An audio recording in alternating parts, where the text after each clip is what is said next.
Qu'est-ce que l'économie d'échelle et quels sont les défis à relever dans cette forme d'économie? Bonjour et bienvenue à tous, très positif, j'espère que vous allez bien et moi également, je me porte très bien. Alors, la vidéo d'aujourd'hui est exclusivement consacrée à l'approche définitionnelle de l'économie d'échelle. Parce que quant au concept économie, je suis persuadé que vous en savez déjà quelque chose parce que je suis revenu dessus dans plusieurs de mes vidéos. Alors aujourd'hui, vous allez vous-même vous rendre compte comment est-ce que les choses seront un peu plus faciles à comprendre et la vidéo ne sera pas trop longue. Allons-y.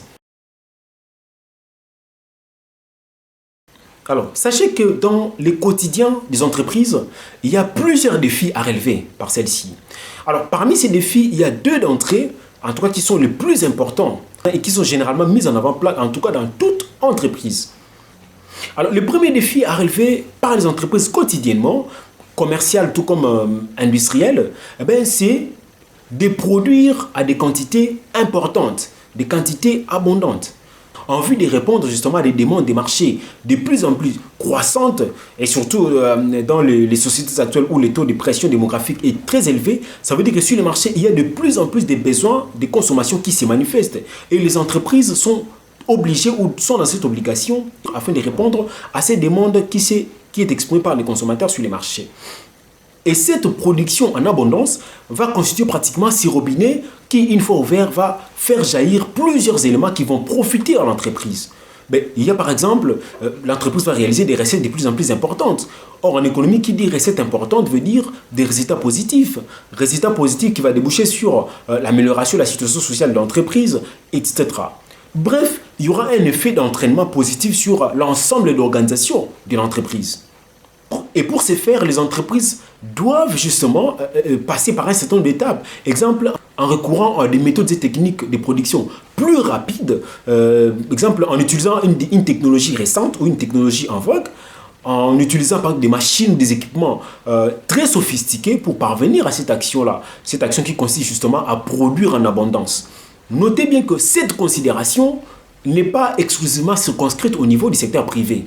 Mais ça peut aussi être extrapolé au niveau du secteur public, en parlant justement de l'État, via les entreprises publiques qui peuvent aussi être butées à cette obligation-là de produire en abondance pour répondre aux demandes qui s'expriment dans les secteurs publics.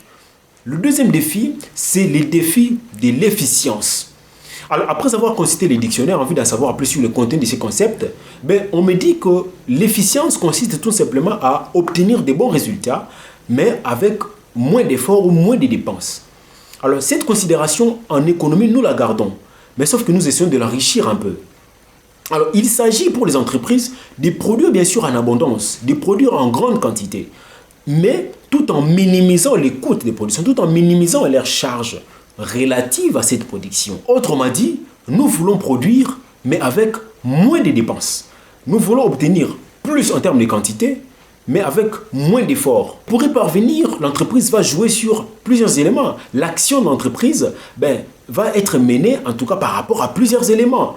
Alors l'entreprise va par exemple agir sur les volumes d'emploi ou encore les volumes d'employés utilisés. Si c'est cette partie-là qui coûte cher à l'entreprise pour produire, l'entreprise peut jouer par exemple en décidant de réduire les volumes d'emploi ou bien de réduire le temps de travail de certains employés. L'entreprise peut établir, par exemple, un ordre préférentiel des tâches à exécuter au sein de l'entreprise.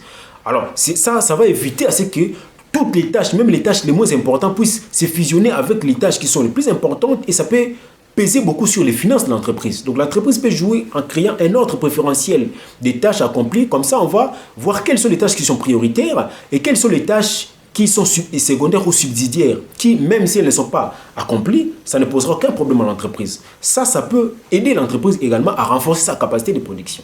L'entreprise peut aussi agir sur les charges sociales de l'entreprise.